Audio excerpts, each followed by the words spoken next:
Hello guys, magandang umaga po sa inyo lahat. Nandito po ako sa Baguio, napakainit kasi sa Bulacan. Kaya nagpalamig muna ako, mainit dun eh. Kaya gusto kong malamigan naman at para hindi man ako may stress. Nakaka-stress ang init.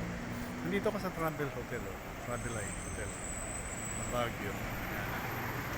Ito ay sa Baguio. Yan.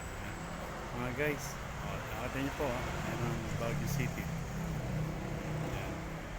Nandito po ako ngayon. Ah, Medyo lalanghapin ko muna mga malalamig na hangin dito sa Baguio para makapagpalamig. Sobrang init kasi sa Bulacan.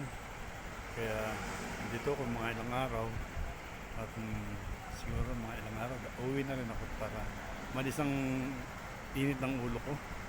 Kasi baka ako high blood din. Kaya ito, palamig-lamig muna ako dito sa Baguio. Guys, ito, masarap dito.